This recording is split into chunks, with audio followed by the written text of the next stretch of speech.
years. We're fortunate that Germán is visiting and has the opportunity to share some work that Manomet has been supporting Ambiente Sur and CRA, one of our other partners from southern Chile, with regard to what it turns out is one of the world's rarest shorebirds, at least in terms of its population size, and almost certainly the rarest shorebird in the Americas, something which has literally just been discovered in the past year or two as a result of the collaboration.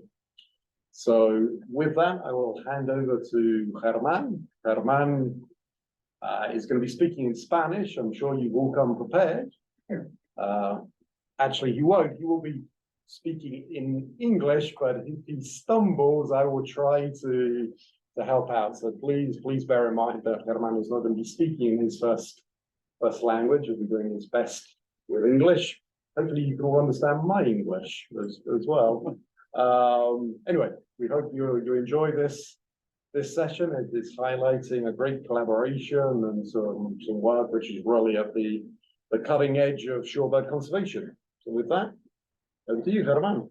Thank you. Good morning. Thank you for sharing this time with us.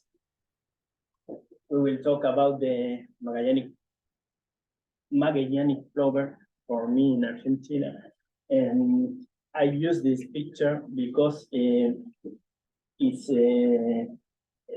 was taken in the last week in Rio Gallegos.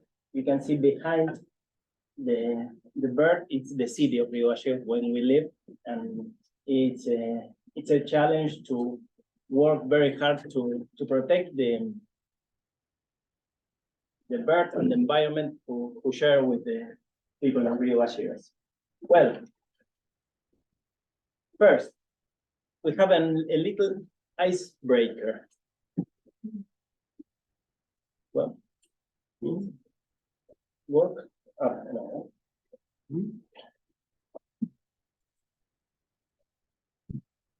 Run. The icebreaker is working out how to advance the presentation. Doesn't work? Okay. Nice breaker. We have an award, these stickers and a calendar of the shorebirds. For the first people, we have 2 awards. The first people in the room who can say me the name of the Magellanic Plover in Argentina. The name. En español.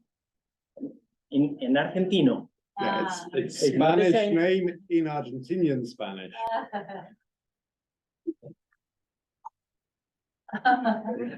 It's the same. No, nobody? Online? No? And in Chile? Nobody? So somebody was close. Somebody said, is it the same? Plover Magellanico. Again, please? Plover Magellanico. Yes. Magellanico. Yes. You win. You win. Is it Chorlo de Magallanes Chorlo. is in Chile, and in Argentina, uno más. Not like Cinderella, it's like Ashy. No sé llegar a ver por el It may need some explanation. The Cinderella in Spanish is Cenicienta, Ceniciento. and the Chorlo is Ceniciento. This is the name. Well, The Cinderella Plover. okay, let's start. Who we are? We are a small NGO who was formed in 2007. Different professionals and people from Rio Gallegos with a different background. We formed Ambiente Sur. We use this bird, it's the hooded grebe. We use in the logo. It's a hooded grebe, the head of the hooded grebe, and was one of the main causes that we are working together and form Ambiente Sur. Some people for the board. This is the staff for different areas. Great staff. And we have 3 lines of work: diversity conservation, environmental education, and community engagement. We are in the environmental center of Rio Gallegos. It's a work together with the local government and the university. You can visit. And some numbers of the last year, the visit of the general public, the institutional visits, and the spectators from the theater play. It's a tool that we use for as an environmental education strategy for species that we work, and 25 protected area where we work. Ahora sí, our focal species, the Magellanic Plover, the red knot, the hooded grebe, and the other is the ruby-head goose. Well, we are here in the southern of the continent, at the end of the map, and in the city of Rio Gallegos. It's an important place for different species of wildlife, plants, mammals, birds, and important site for shorebirds. And these shorebirds from different flyways, for Arctic shorebirds and Patagonian flyways. We said that we are at the end of the funnel, en el embudo of the funnel of the migratory routes. And this is the way that we work very, very hard to protect these sites. Some of the species, Patagonian and Arctic species. And the town, the people in Rio Gallegos, the city growing. In the past, we had a big concern. The city grows into the wetland. We lost in 60 years. We lost 40% of the wetland, and it was one of the main causes that we formed Ambiente Sur, to stop this and the loss of the environment, the habitat from the species that I said. We can create different protected areas. One of the most important was this, to stop the growth of the city, and another important is the other in front is the provincial reserve. It's a big reserve to protect the shorebirds. Okay. Like that. Well, we work very hard, and we work with different partners. And one of the most important partners for us is Manomet. We have a lot of years in 2024, 20 years, and we prepared a video, a short video with a brief of our work together. ¿Va a funcionar bien? Ahí está, ahí está.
Great. Thank you, Manomet, for the support of this 20 years, a lot of work together. Well, we start to work in Rio Gallegos, but actually we have projects in different cities of Patagonia, Australia, Argentina, and Chile. And we have 4 programs: shorebird, urban natural reserves, hooded grebe, and community. Hooded grebe is a project for more than 10 years working to save or the extinction of this bird, critically endangered. We work with different partners in this project. Another program is urban natural reserve. We think that it's very important to protect these areas for the wildlife and the people. We work with different partners too. And we lead a network, a Patagonian network of urban natural reserve, Argentina, Chile too. We have at this time 10 sites, but it's growing for another counts. The other is the program. Okay. Oh, excuse me. Yes. Gracias. Other program is community, is the program that we mix a lot of activities to work with environmental education, like festivals, and they work with inclusion and sustainability, and a lot of things to create a better relationship for the community and its environment. We use the mascots of the birds to work with the kids and the adults too. And some of the activities, theater plays, work in the beach. Well, and the other program is shorebirds. We work with different partners too. And actually, well, we start to work with the designation as a western site in Rio Gallegos. Actually, we are very happy to say we have another western site in Santa Cruz. Puerto Santa Cruz is the name. El número es 118. It's for the last week, no? It's recent news. We are implementing the 4th year of coalitions in 2 sites of Argentina, in coastal reserve of Tierra del Fuego, working with the community in the social network, in the beach, with a new law for the high season of shorebirds to prevent the disturbance for the birds, and a lot of work with the community. In Rio Gallegos, implementing the temporary exclusions for the big vehicles, the transit of vehicles, and signs, and the work with the estuary guardians. And the last mascot, the name is Rufina. It's a Calidris canutus rufa female.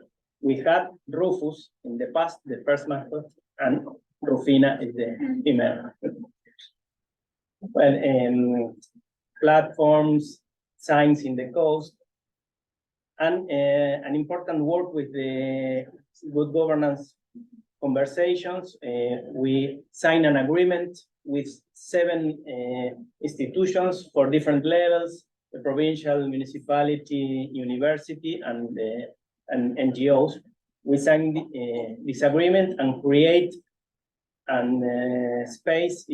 The name is estuary coordination, and we work together weekly with surveys, indicators, or bioindicator studies. We have an app for citizen monitoring, work with the management plans, a lot of work together. We work too with the National Action Plan for Shorebirds in the design and in the committee, actually. And, well, our start of the day, the Fluvianellus project for the Magellanic Plover, we implement with Ambiente Sur, and RAL is our partner in Chile. It's and we have the support of Manomet and ICFC of Canada. Well, we need a biologist, please. So I used to be a biologist. I now answer emails. That's all I do these days. But as a former biologist, Germán asked me to present this little bit about the conservation status of Magellanic Plover. So this is a species which has been on the radar as a bird of conservation concern for a number of years, known to, or always believed to have a low population size. As you can see from the bottom of the slide, that has been estimated between 1,500 and 7,000 individuals. There's never, up until very recently, been an attempt to actually survey the population. So that is just a best guess range. And on the basis of that, the species have been considered near threatened at a global level by the BirdLife International, the Red List, IUCN Red List Authority for Birds. But at the national level, both in Argentina and Chile, the species is considered endangered.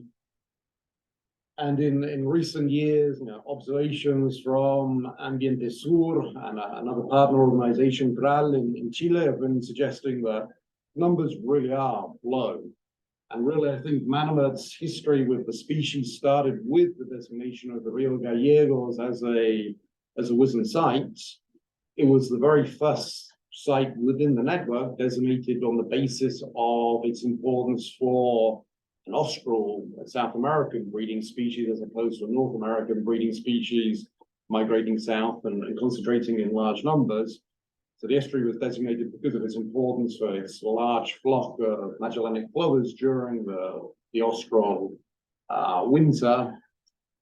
But through their surveys, some of the other species, such as hooded grebes, and they've not been seeing Magellanic plovers elsewhere. So that really led us to asking this question of what really is the status of the species.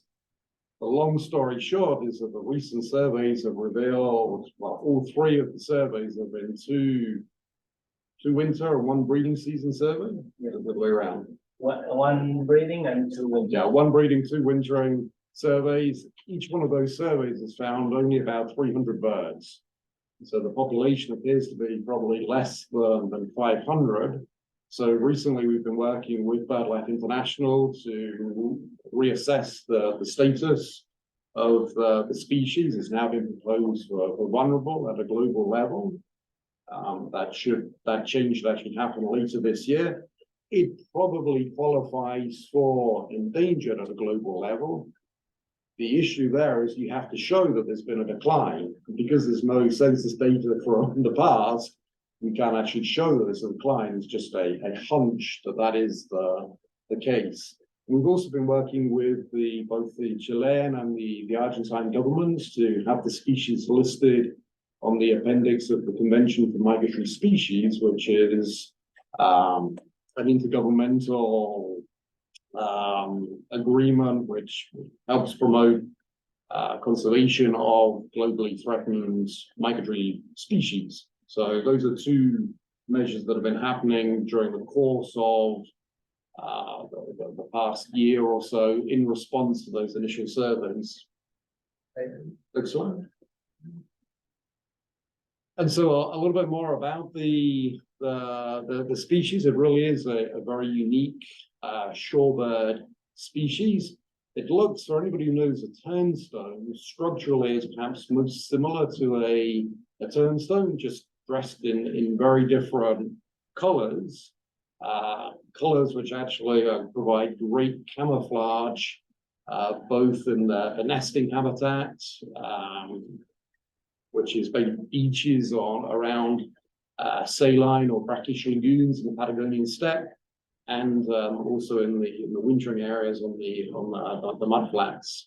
Relatively small shorebird, nests isolated pairs, then forms small flocks, and then moves to the coast where it concentrates on just a few sites. In terms of identifying it, most shorebirds are hard to identify because they're all gray in their non-breeding plumage. But this is one which is genuinely gray and a very attractive shade of gray with some nice sort of mauve-ish color on the breast, the bright red legs in the adult, the red iris, yellower legs in the juveniles with a more scaly appearance. So although all shorebirds tend to look gray, they're non-breeding plumage, this is a gray one which is actually really quite distinctive. As I mentioned, it's a breeding species. It is restricted to these sort of pebbly, sandy beaches around saline and brackish lakes in the Patagonian steppe. Lays a couple of eggs. There can be 3 to 4 breeding attempts during the season.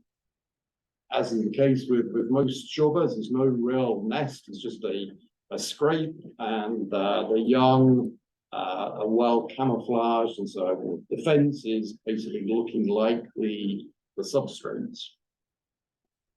One of the things which really makes this species unique is they actually care for their young. I mean that in sort of multiple levels. Most shorebirds, chick hatches out of the egg and they're on their own. They're off foraging by themselves. There are a few exceptions. Oyster catchers feed their young. They essentially sort of teach their young how to forage. Magellanic plover is the only shorebird which actually not just feeds its young, but actually regurgitates foods. In effect, they have a crop and the young feed from the crop. In terms of its distribution, it is a very limited distribution, just southern South America. breeding more in the interior, away from the coast, in these isolated lagoons scattered throughout the Patagonian steppe. In the winter, moving to the coast and moving somewhat north, generally as far as Buenos Aires province. It was the very first record in Uruguay last year. Last year, 2 juveniles turned up in Uruguay together. First time they've been recorded that far north. To put that into context, and this is related to this slide, reproductive success appears to be extremely low in this species. In a recent photo of a large proportion of the population together in one flock, was it 220 birds? 2059. 259 birds, virtually the entire population together in one flock, just 13 juveniles. So that really gets to, why is this species rare?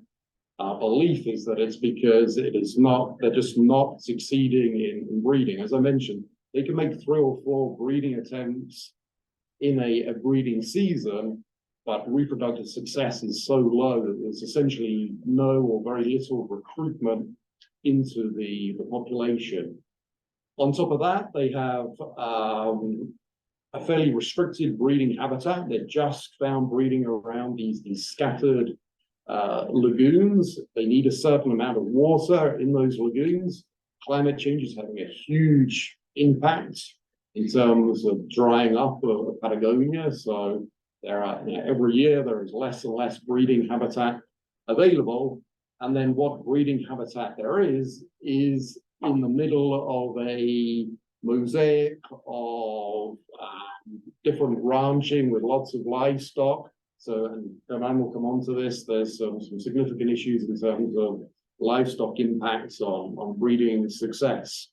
What Germán was just showing there is the species also has a very unique foraging strategy where it actually sort of kicks backwards with its legs to dig up in invertebrates to feed on. So also there may be some limitations in terms of the foraging substrate that the species needs. And then just to emphasize that the species itself is unique in terms of evolutionary distinctiveness. It's right out in its own little branch of the shorebird tree. It's in its own family. It's not particularly closely related. It's not a plover in taxonomic terms. It is not closely related to the plovers or the plovers, if you want to call them that. It's actually most closely related to the sheathbills. You don't know what a sheathbill is. It looks like a pigeon, but it's not a pigeon. It's actually a shorebird. These are entirely white shorebirds that breed. It's the only species of shorebird that breeds on the Antarctic continent. So Magellanic Plovers appear to be sort of an offshoot or very closely related to the sheathbills.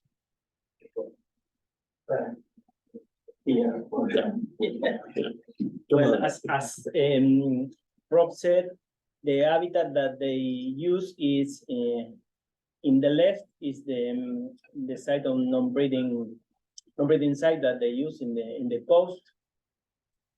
The right is the typical lagoon. Brackish lagoons. And an example, we have near to Rio Gallegos, both sides. In the lagoon in Los Pozos, and then in the coastal of provincial reserve. It's the wintering and the breeding sites very near. Okay, the threats. What happens? Well, as Rob said, we have a big problem with the drought in Patagonia. This is the Laguna Los Pozos in 2007, and this is in the last year, completely dry. It's a big problem because we are losing the breeding sites. The other three, the trampling by livestock. Okay, yes. You can see in this video, it's a short example. the nest is around. It's very near. In the video, you can see only 3 lamps, but usually we have more than hundreds, and you can think about the nest, maybe trumpet. Another treat, it's one of the more concern for us is a lot of projects to produce the green hydrogen in big wind farms to produce located in the most important sites in Chile, in Magallanes region, and in the south of Argentina. It's not 1, 2, 3 windmills, hundreds to produce energy, not for us in Argentina or Chile, to export to Europe by shipping. It's they need a lot of extensions of land in the critical sites for the species. You can see that is now near to Punta Arenas, Chile. Well, a brief background of the work of our partners in Chile. Scientific publications, surveys for more than 20 years, banding. Ambiente Sur background, working since was created with designation of the site, the research site, as I said, Rob, the designation of Aves Area 2, some publications, and the work in the field with this protection of the winter sites and samples. Well, in 2021, we signed an agreement to work and focus with the plover in both of institutions, and we start to work as part of the staff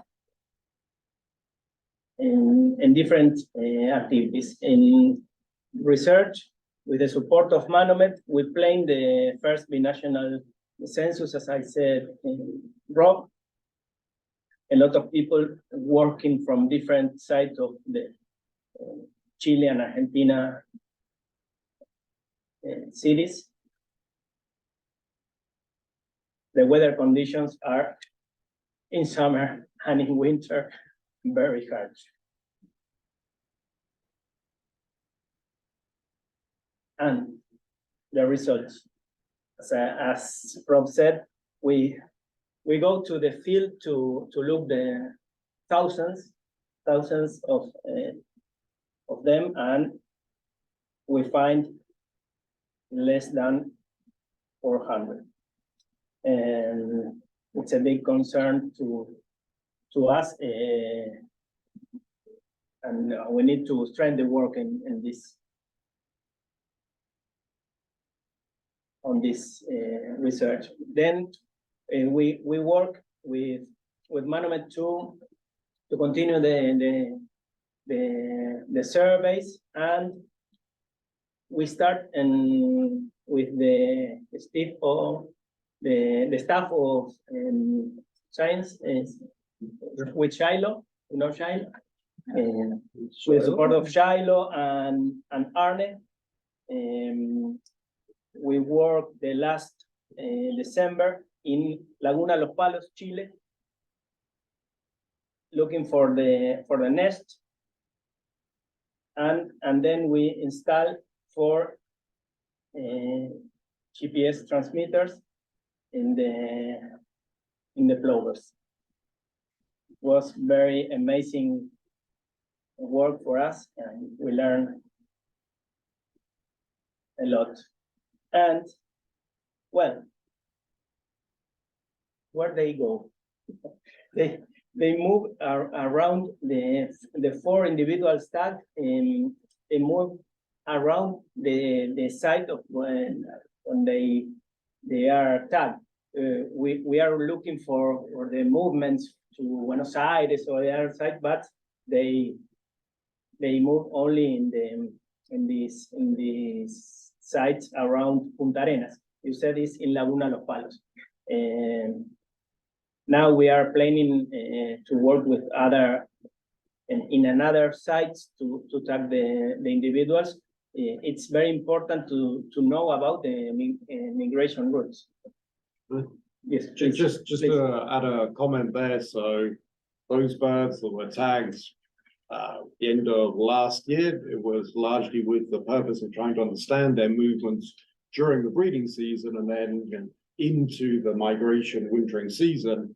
The plan was to tag another series of birds at the end of the breeding season to really look at migratory movements, but unfortunately avian influenza really hit the area, and all permits to capture birds were shut down, so that was no longer an option. So that's partly why those maps, showing birds just moving around the breeding area, that was the intent at that stage. Although they did actually, interestingly, they ended up staying there much longer than anyone anticipated, and I think still the last records are within that general area. So more to learn. More birds need to be tagged, basically. Yeah, thank you, Rob. And you can see Rob's mentioned the one flock. This is a picture of the part of the flock when we have 259 individuals at the end of May near to Laguna de los Palos. We said Laguna El Guante, we named the Guante. Yes.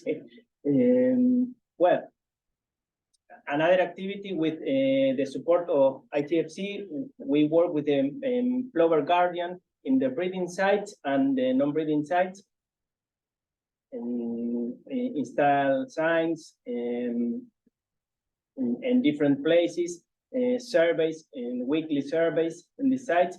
This is a sign installed in Calafate town near to Perito Moreno Glacier. It's a breeding site very near to the city. A lot of people, dogs, a lot of disturbance, but they prepare the nest in the place. And it's a big challenge to work and to protect this site for the next seasons.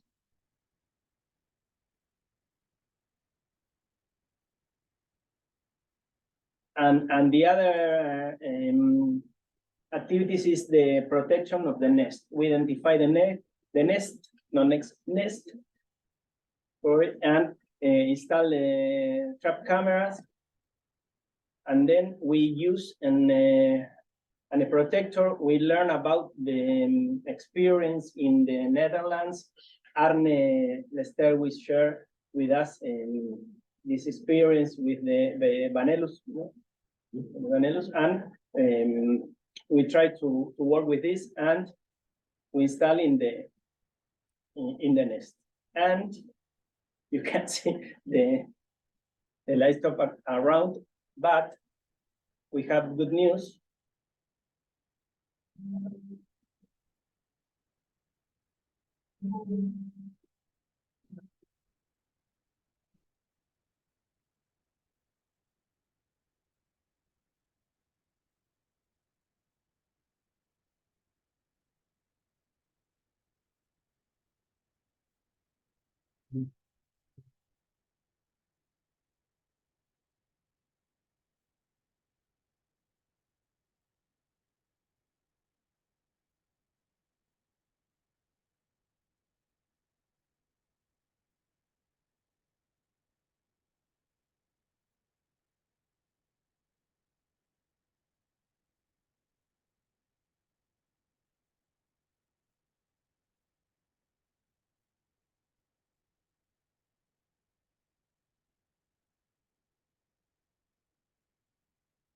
whole family together.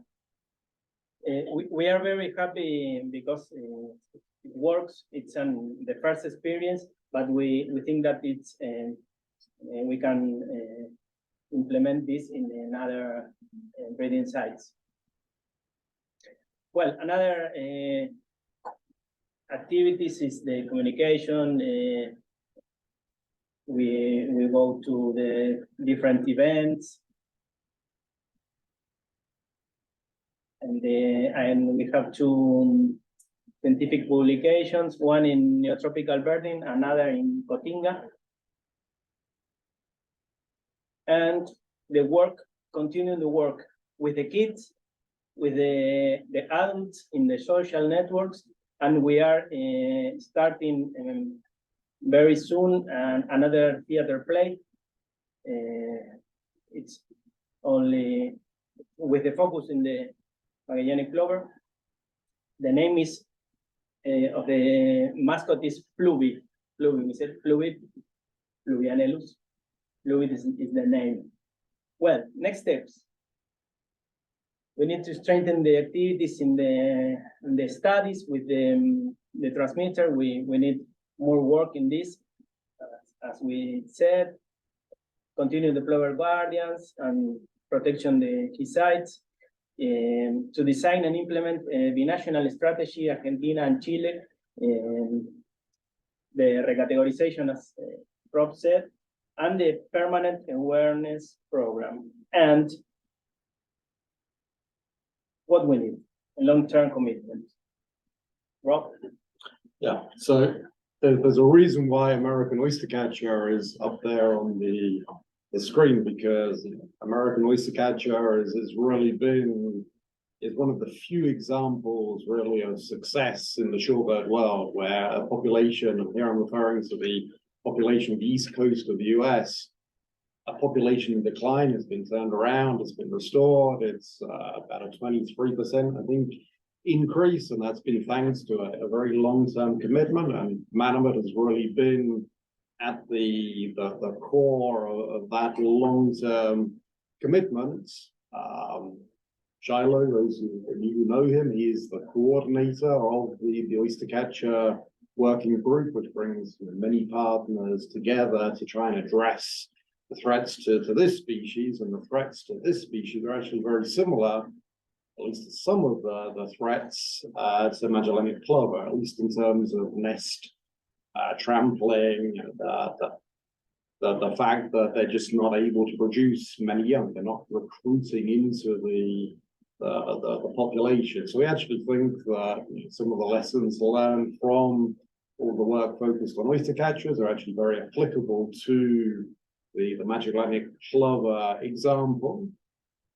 It's not going to be working with the same sort of plethora of conservation groups. There aren't that many on the ground in Patagonia, but it is going to be working with a lot of landowners. Virtually everywhere this species breeds is private lands, so you need to make a long-term commitment, building relationships of trust with landowners to access areas, to be able to put in protection measures for the nests, look at issues of providing appropriate habitat, making sure there's water in some of these lagoons, something which is also beneficial to the ranchers. So in summary, we think there's a real opportunity to make a significant difference here for the species, but it is going to require a fairly significant long-term commitment.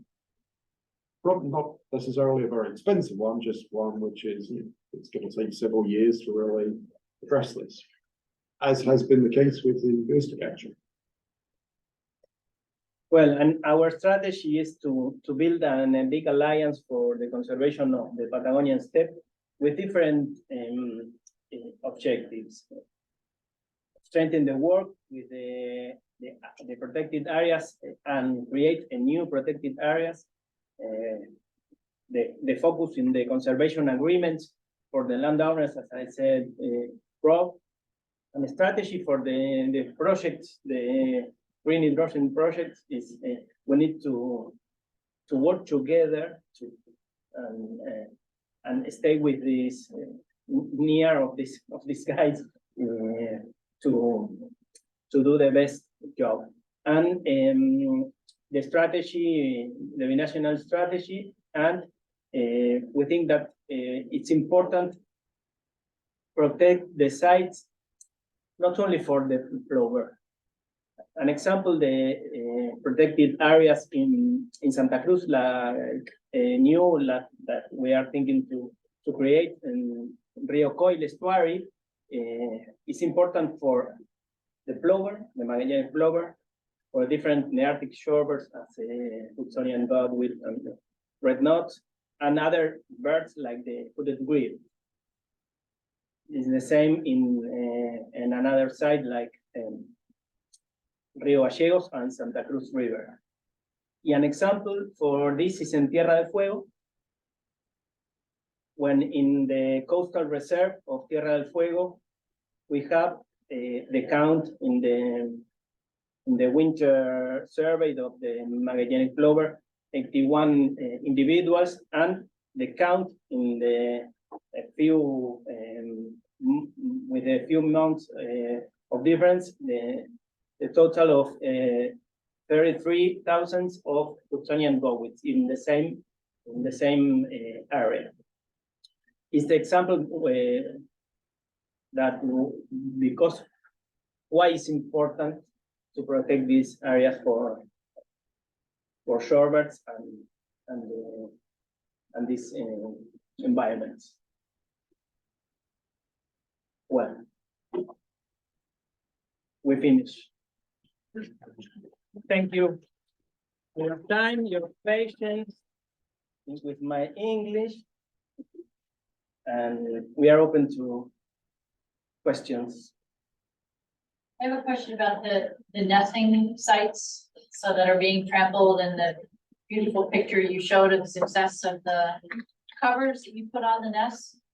How many sites are we talking about? I mean, if there are only 340 birds left, how many sites do we know are hosting nests? Yeah, a good question.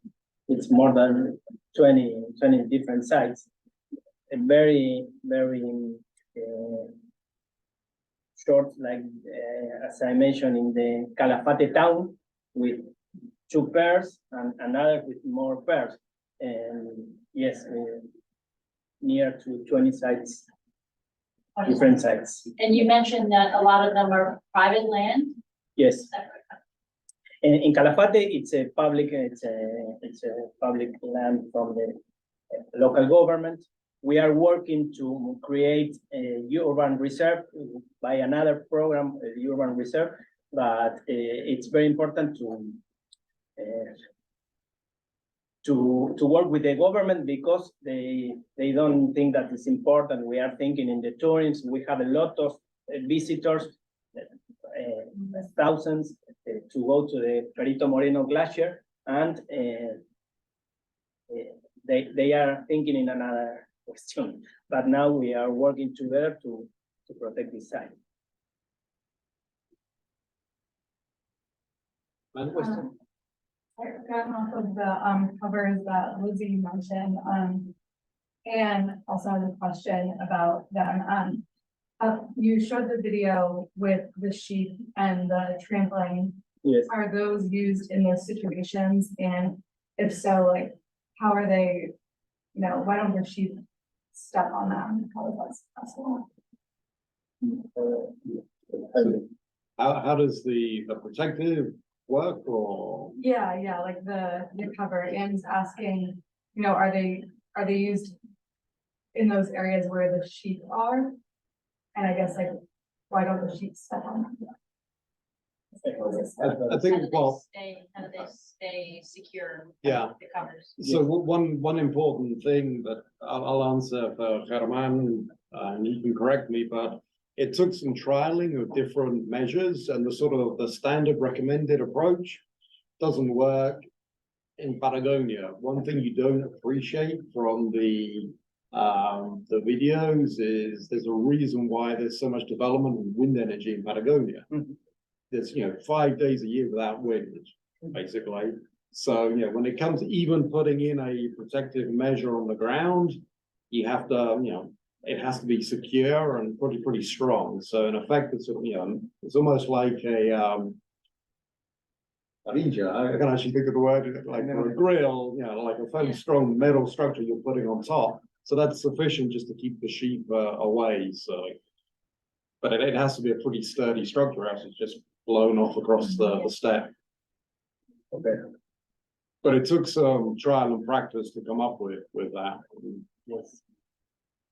Well, You know, like how many nests there are, like how many of those you have to build here?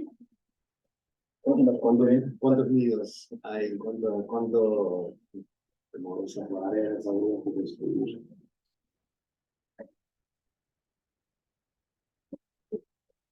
We don't know that this time.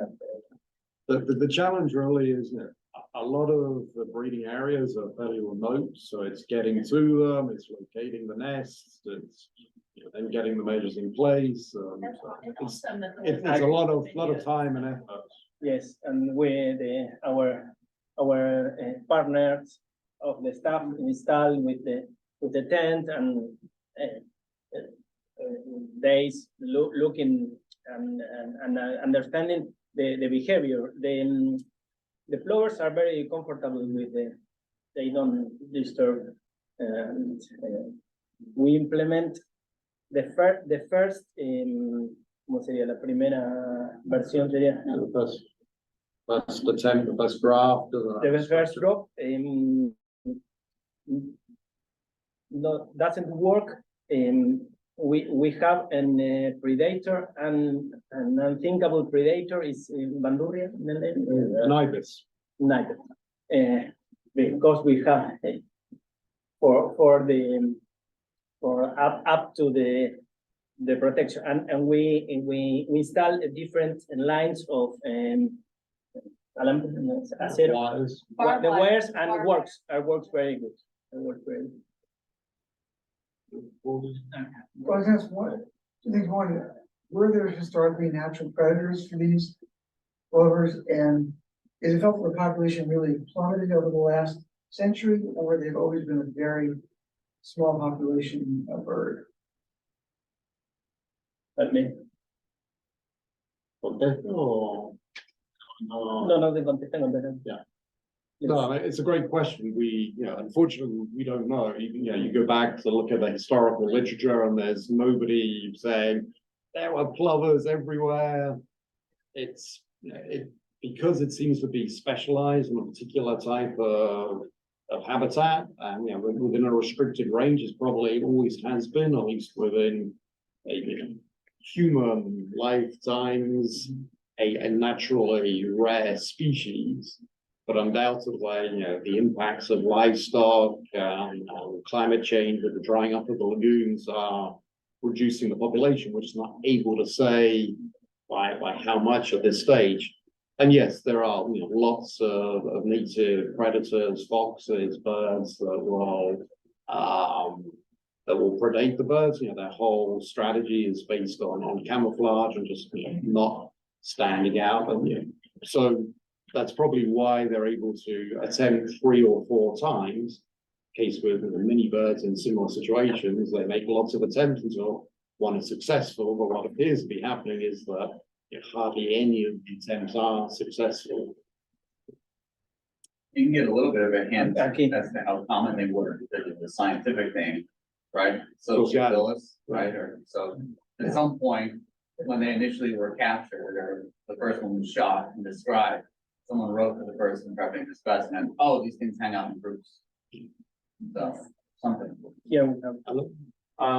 For the survey results, how comprehensive, or are you confident that you surveyed all the possible locations? Or are there areas that were unsurveyed where birds could be, or how confident are you in your population estimates?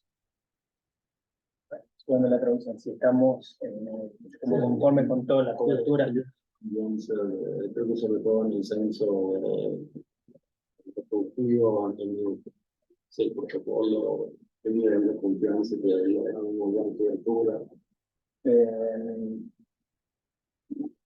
we work with the information for more than 30 years for people from Ambiente Sur and the other partner working in this area. We have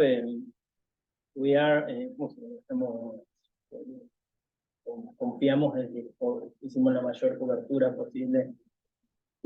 Sorry. They're confident that they achieve, good coverage.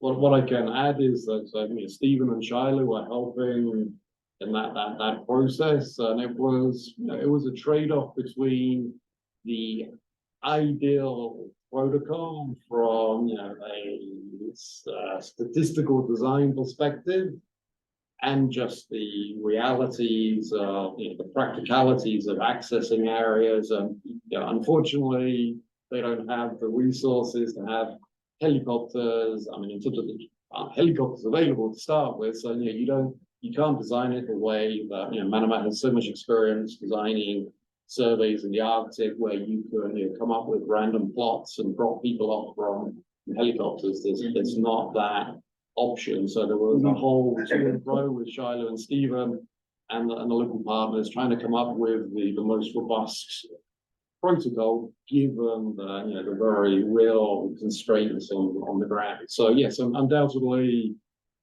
birds have been missed. Everything that's known in terms of the non-wintering distribution, it's birds concentrating in just a few areas. The winter surveys, didn't just focus on those areas, they covered a much greater area, and the numbers are worryingly similar. The expectation with the winter survey is that it will be finding a lot more birds in the breeding survey, thereby showing that the breeding survey had limited coverage. As it was, the wintering survey was basically the breeding survey plus a little bit of reproductive success gave the winter population. So I guess transmitters during the non-breeding season would help identify potential locations that have been unsurveyed and confirm that you're surveying the right locations. Yeah, and that was the hope for this year, but avian influenza put a stop to that. It was partly to look at where birds are wintering and make sure that there aren't too many unfounded assumptions, but also critically this whole issue of sighting of wind farms. So just to touch on that point, one of the big challenges the species is facing is climate change. What's the solution to climate change? Lots of renewable energy. Where's a great place to put wind farms? Patagonia. It's all about where you put them, and for that we need to understand how the birds are actually moving so that we can help inform sighting of wind farms, and that's kind of the missing piece now. Sorry, Molly was. I was gonna ask basically the same question as Alan about what how confident you are in the sites that you chose for the survey and whether there could be refugia that you haven't gotten to. I also related, it seemed like the breeding season they're concentrating, right? And there might be various, and it seems like a lot already about where the critical population point is. Like they're not successfully fledging juveniles, right? Do you know anything in these different sites about is it that the eggs aren't hatching or are the chicks being eaten? Do we know? Or are they just not laying enough eggs? And I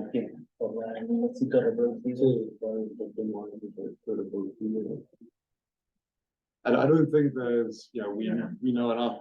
That's clearly an issue, but we don't know enough to say what's really driving that. But given that these are the few points where there is water across the steppe. So it's where livestock, mainly sheep, but also some horses, and then the guanacos, the native large mammals are concentrating. So it's very likely that trampling is a very significant factor driving the limited reproductive success. And just on that one point, I think it's one thing we really learned from the tracking is just how important this area in Chile, which fortunately is pretty accessible and is where most of the breeding studies have been taken. It's literally just off a main road, but that area seems to be a really significant post-breeding concentration area. So I think that's what we saw with the tracking data so far, is birds are moving into that area before then dispersing to the coast and moving up the coast, which is unfortunately we're missing that next piece that sort of, as far as we can tell, a very significant proportion of the population is coming together in this one area and then from there moving out to the coast. But yeah, quite possibly there are other sites out there. We just need more effort to be able to confirm that. Justin? Yeah, so this question comes from online. I believe it's in reference to the drought slide you had up. And they wrote, have there been heavier rains in southern Patagonia due to the El Nino year? Since I imagine it all or Nino. If you are beginning. It's so, it's just getting more and more It's variable. not enough. Paraguay is completely flooded at the moment. Uruguay is, I know, into its 4th or 5th year of extreme drought. And El Nino is not making a difference there in terms of water.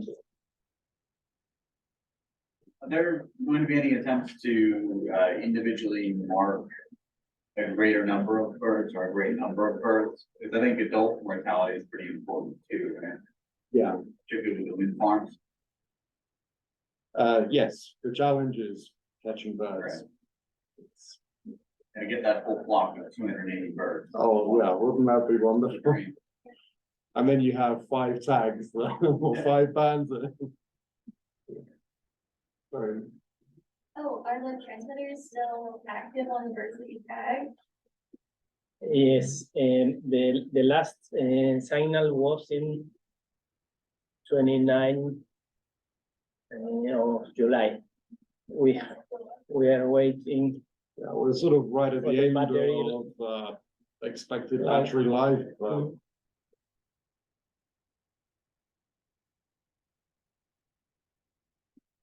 Yeah, another question from online. Do this trying to not mispronounce some stuff. So you mentioned there were some birds around maybe one of the glaciers, is that correct? Or around one of the popular glaciers where tourist groups come in? Yeah, Calafate is the town. Okay, so is there any work being done with local tour groups or environmental groups in the glacial area to support the birds? En la zona de Calafate, como se están trabajando con la infraestructura as well. Yes, we are starting the work first with the local municipality. And then we have another small NGO recent 2 years working with the surveys in the city, and we are raising the support of a lot of touristic agency working in the area. And yes, it's a big challenge to work with that. A lot of people go to the other in the other part of the Bahia. Bahia Redonda is the name. It was the Laguna Nimes is the name of the urban reserve. A lot of birdwatcher people visit the area. I just put the image back up on the screen because you can just look at that beach and the number of Footprints. the footprints. Thank you. Yes, not a lot of scope for successful nesting on that beach, unfortunately. Kite surf, vehicles, dogs, bikes. Great. Other questions? There's, I think we've got most of them online. The other one that I caught online was, so it was mentioned at the beginning that the plovers will attempt 3 to 4 times during the season. do they only continue to attempt if they're not successful, or if they're successful, do they try again in the same season?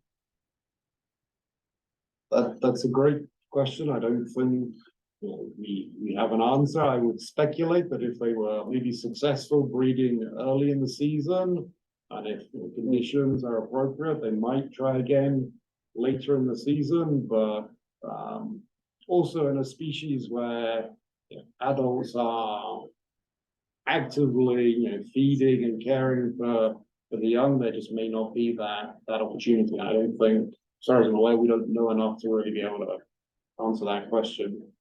I would think it's more likely that those 3 to 4 attempts are because it takes that many to maybe raise one young in a season. Right.